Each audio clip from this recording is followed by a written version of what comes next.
Hello, this is Jim Schaefer, executive producer and host of Rip Rap, the academic book television program.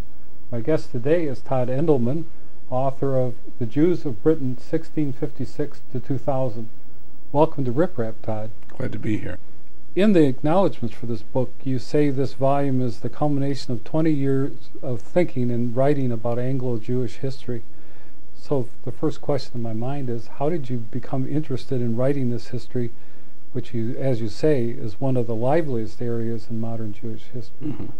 That's a question I'm asked very frequently, especially when I'm in England, by English Jews to whom it seems very strange that an American would be writing about English Jewry. The answer is relatively simple. When I was a graduate student beginning to study modern Jewish history, it was clear to me that there was one perspective that had been left out of the whole discussion of the origins of Jewish modernity. At that time, the study and the writing of modern Jewish history was heavily Germanocentric. This was in the early 1970s, only 30 years or so after the Holocaust. And there was this notion that was very deeply entrenched, I think, in academic life and perhaps also in more popular venues as well, that what happened to Jews in Germany, whether we're talking about during the Holocaust or the 19th century or even the 18th century with the beginnings of Jewish modernity, was sort of the defining experience.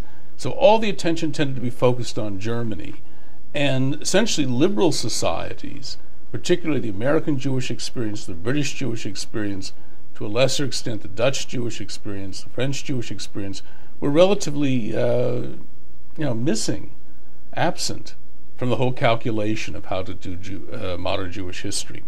So partly I was attracted for that reason, and partly because there simply was no one else in the area. It was simply a wide open field. There's been a kind of explosion in the study of modern Jewish history in general, not just the modern period. It begins in the 1970s. I was fortunate to be able to participate in that, and there was a tremendous amount of excitement and a tremendous amount of opportunities open. So with literally at the time, I think there was one other academic anywhere in the world who was working in the history of the Jews in modern Britain, and that was Lloyd Gardner, who was American-born, American-trained, but at the time was teaching at Tel Aviv University. So it was a very open field, and it offered all kinds of new perspectives. If you look at German Jewish history as sort of the measuring rod for everything, it tends to distort the modern Jewish experience. Germany was an illiberal society. The experience of the Jews there was very much shaped by that kind of exclusion and that kind of illiberalism. I'm not referring just to the 20th century and the rise of Hitler and Nazism, but I'm also referring all the way back to the 18th century. So it became very important. And for example, if you look at the last decades of the 18th century, which traditionally had been seen as the great dividing point in the beginning, in the sort of passage from pre-modern Jewish society to modern Jewish society, the whole history of the Jews in Berlin loomed very large. And when I began studying, it became clear to me that while it was important, what we don't realize today is that Berlin, let's say in the late 18th century, was a backwater of European culture and society. London was a far more dynamic, far more open society. And in some ways, what was happening in London in the last decades of the 18th century is much more relevant to the kind of world we live in today. A relatively open society, dynamic, not centrally controlled and directed, as was so much of life in Berlin at the time. So for these various reasons, I got interested in it, and I was and have remained working in this field to a very large extent up till today. It's quite an interesting breadth from 1656 to 2000. It bridges a number of events and significant global happenings. Well, it made sense to start in 1656 because between 1290 and 1656, in theory, officially, there are no Jews living in Britain. There were Jews who occasionally were able to find their way in under one circumstance or another, But there is no organized Jewish community in Britain between 1290 and 1656. Jews were expelled in 1290. And under Cromwell, there's what we call the resettlement, or the return of the Jews to Britain. It was done in a very haphazard and kind of unofficial way. There was never any official proclamation, certainly no kind of legislation or government order readmitting the Jews. But some kind of arrangement was made. We don't have any documents telling us what exactly it was about Jews returning under Cromwell. And continued up to the year 2000 because it was partly wanted to give the full scope, the full sweep of the period. And I wanted to set out what are some of the dominant themes and large sort of very important currents that we can trace throughout the various decades, various centuries. Before we go much farther, we should point out you're using two key sets of terms, Anglo-Jewish and English Jews, so I thought it might be helpful if you explain that so our viewers can understand the meanings and parameters you intend. Okay. Well, strictly speaking, both terms, Anglo-Jewry and English Jews, are technically misnomers in the sense that what I'm really writing about are the Jews of Britain, British Jewry, who live in Scotland and Wales, was always relatively unimportant. The term English Jewry, Anglo Jewry, actually includes Jews who live in parts of Britain that are not England, that is Scotland or Wales. But essentially, really from the time of the resettlement in 1656 up into the very present, London has dominated Anglo-Jewish history and Anglo-Jewish life. Almost 2/3 of the Jews in Britain have always lived in London. Well, and there's something we should discuss, as you say in your book, The Jews of Britain, about how it was impossible to write this history without looking at the accomplishments or achievements of a new school that emphasized social history and the themes like urbanization, social mobility, class conflict, in terms of the experiences of immigrants, outsiders, women, radicals, critics of the communal establishment, the poor and the pious. Maybe you can explain this research and help people understand the conceptual vocabulary and interpretive insights that inform their book. Okay. In general, in the historical profession, there was a revolution that began in the late 1960s, sometimes referred to as the social history revolution. It was the idea that we need to focus our attention in writing the history of any country from those elites which had dominated diplomatic history, military history, political history, economic history, to the mass of people, the mass of citizens in any one place. And this also had an impact on the writing of Jewish history, but it came about much, much more slowly. But it so happens in the case of the writing of English Jewish history, it occurred much more rapidly, in part because it's difficult to find in the history of Anglo-Jewry the themes which dominate in the history of other Jewish communities. You can write the history of German Jewry as a history of German Jewish thought, starting with Moses Mendelssohn and going up to Buber and Rosenzweig in the interwar years of the 20th century. You couldn't write a history of Anglo-Jewry looking at great Jewish thinkers in England, that is to say, people who were contributing to the flourishing of Jewish culture or Jewish scholarship. There were major thinkers who were Jewish, like Isaiah Berlin, but they were not part of modern Jewish intellectual history. So really, of necessity, if you write the history of English Jewry, you have to write it as social history, looking at all kinds of groups. And traditionally, the history of the Jews of England, which had been sort of the province of a group of amateur scholars, some of them were actually historians of other areas or academics. Many of them were civil servants and communal leaders. Some were rabbis. They had tended to focus on the great and the good. I'm using that term somewhat loosely or somewhat sarcastically. That is, those persons who had been great philanthropists, great merchants, but they had skipped really the history of 90% of the Jews living there. So this is this kind of revolution in how one does history began just at the time that I was in graduate school.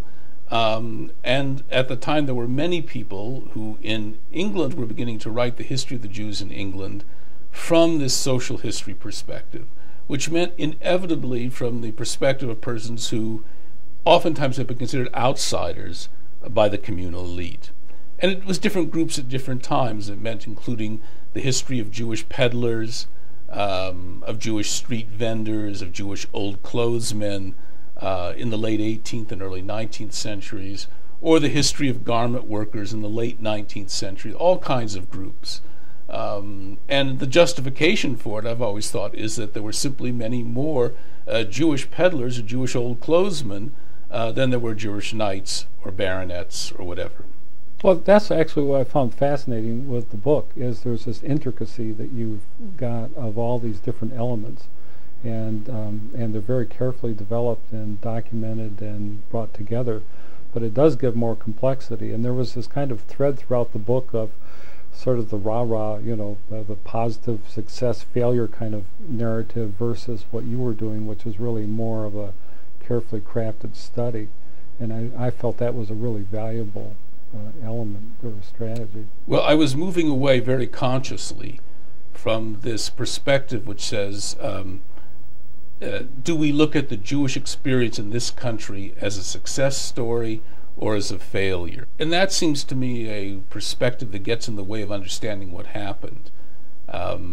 There is a tendency to evaluate the history of Jews in different lands using that kind of standard, so that by that standard, the history of the Jews in Germany is a failure, the history of the Jews in the United States is a success. And I wanted to move away from that kind of perspective. I think it's a distorting lens. I don't think it helps us to understand what really happened. And since Jewish history, at least in the case of England, had been written largely by amateurs, people who were really part of the communal elite, people who were associated with the Jewish Historical Society of England, they wanted to celebrate the achievements of this or that politician, doesn't matter, this or that philanthropist, and they weren't interested for the most part in Jews who either attracted no attention from the public or attracted negative attention. They simply weren't interested in that. When I began working on the whole area of Anglo-Jewish history, when I was a graduate student, what was absolutely striking, what was extraordinary, what I found was that the majority of Jews, in fact, were lower class. They were recent immigrants from Central Europe, to a lesser extent from Eastern Europe in the late 18th and early 19th centuries. And they moved into trades that were at the time considered quite marginal and disreputable. They were performing important economic functions, since retail trade and the peddling of various goods was important at the time. The second-hand clothing trade was important because that's where most of the poor bought their clothes. They didn't have their clothes custom-made, and there was no mass-produced, inexpensive clothing at the time. And the whole history of these people was fascinating, and it gave me a totally different perspective on the entire whole process of Anglo-Jewish history, and I'd argue really modern Jewish history as a whole. If in some way what I did has had some influence on other areas of Jewish history, it's in the sense of opening up the perspective of social history and pointing out that the majority of Jews in Western and Central Europe, at least up until maybe 1850 or 1860, were part of the lower class. And this offers a whole new kind of perspective, where traditionally the focus had been on either great intellectuals like Moses Mendelssohn or the pioneers of modern Jewish scholarship, or on great financiers. But that would constitute only a very small percentage, perhaps 1% of the population as a whole.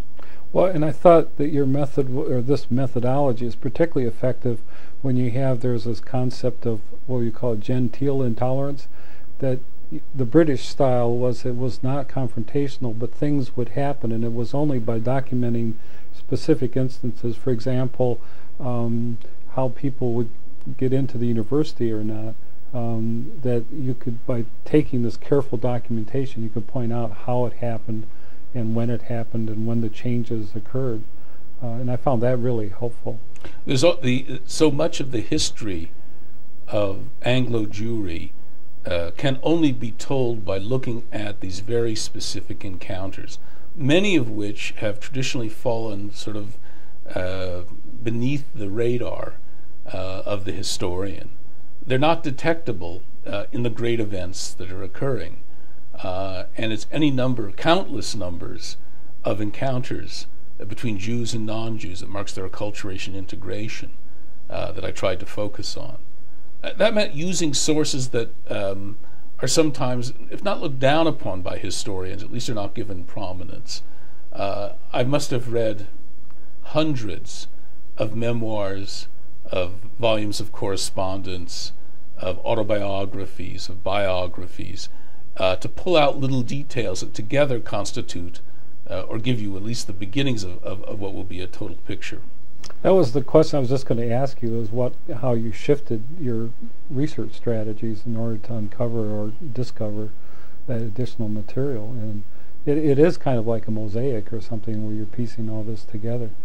And what was interesting to me is also that you have these waves of migration of Jews into England, and then there seemed to be a pattern where the composition, where they were, what origin that they had and economic basis, then also came to characterize how they went about becoming involved in England and living and surviving. Well, there are very different patterns for each of the groups, and that's one of the things I tried to stress, that the background of the different waves of migration very much shaped, perhaps going too far to say determined, but it certainly played an important role in shaping their integration into British society. Take two examples.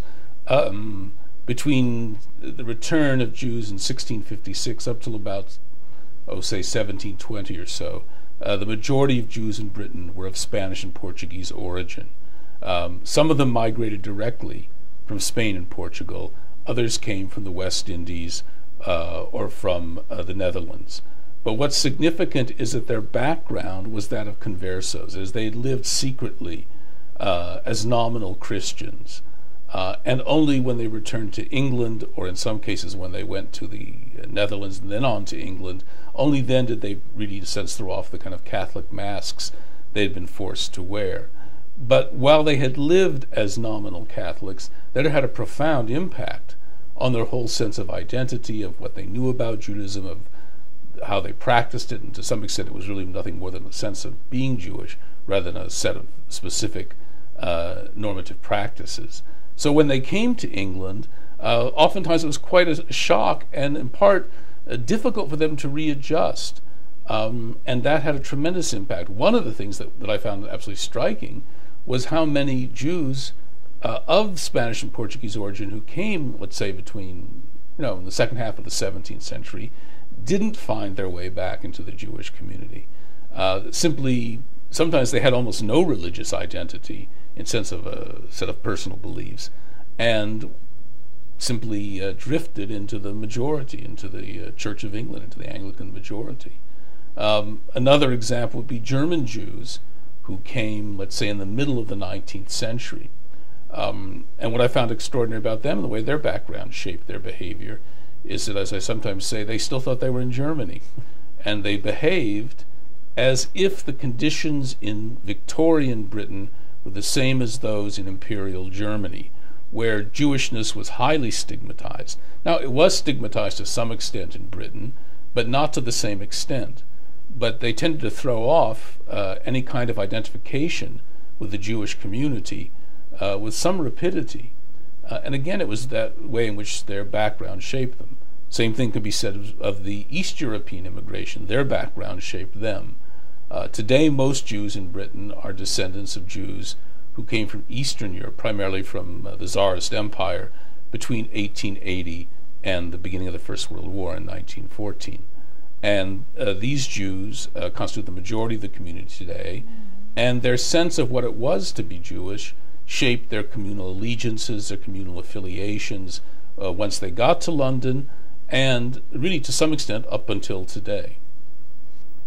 Well, I found it fascinating that there were these threads through all of this time of, for example, the religious structures, how they evolved with the different demands and requirements of the people who were coming in. and then you had the Reform versus Orthodox, you know. But throughout there was this shifting back and forth depending on how people came in and interpreted their role.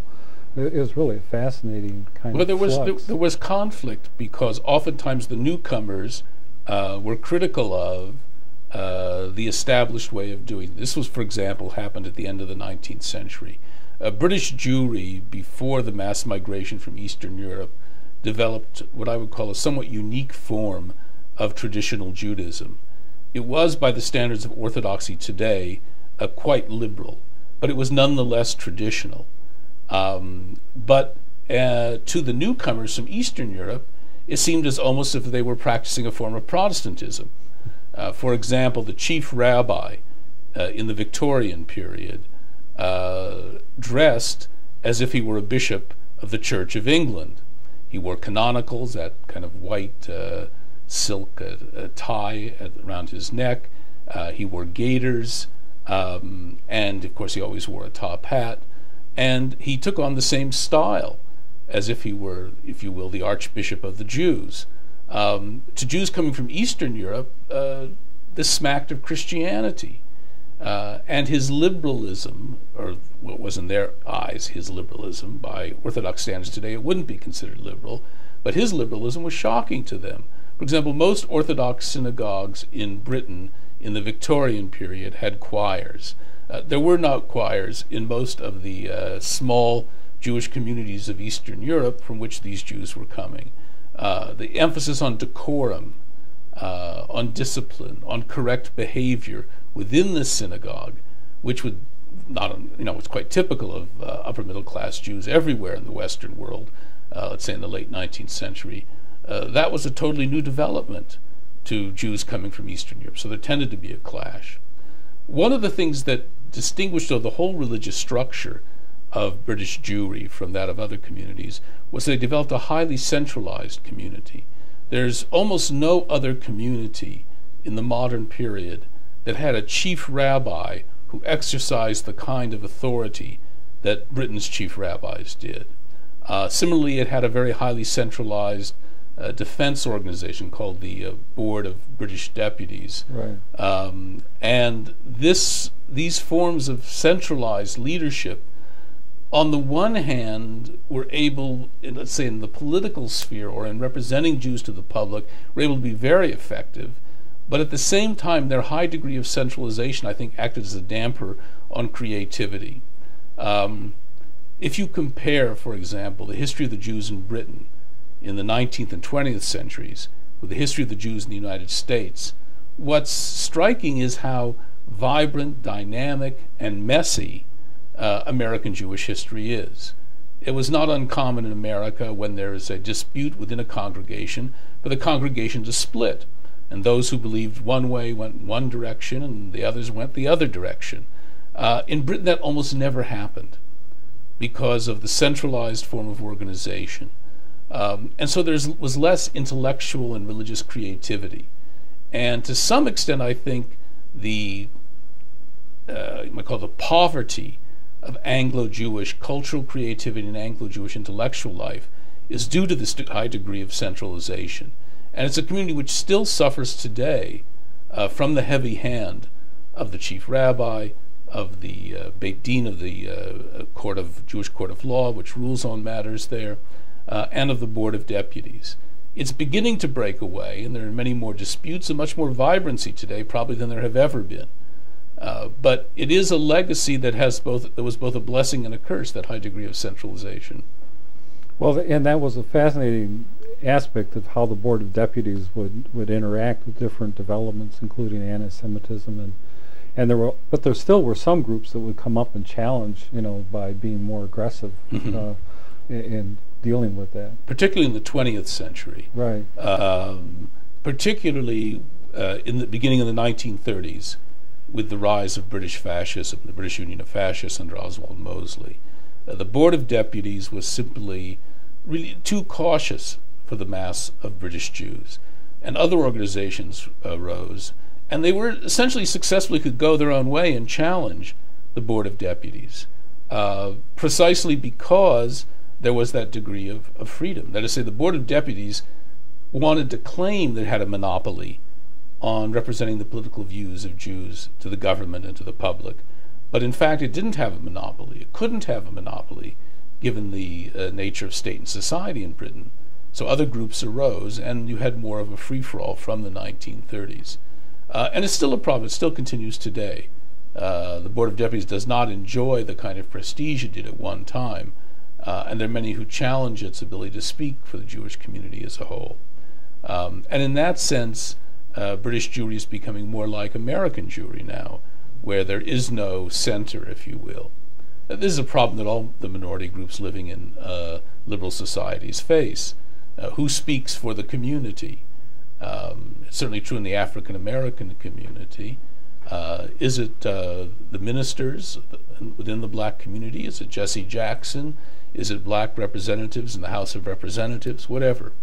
So it's a problem because there is no way of, once you move away from a corporate society with collective groups with legal standing, then no collective group, including no minority group, has a structure recognized by the state which says this is the official spokesman for our community. I was only too well aware of Britain's role in the issue of Palestine and Zionism, but it was that phrase you had in the utopian dreams about rebuilding Zion.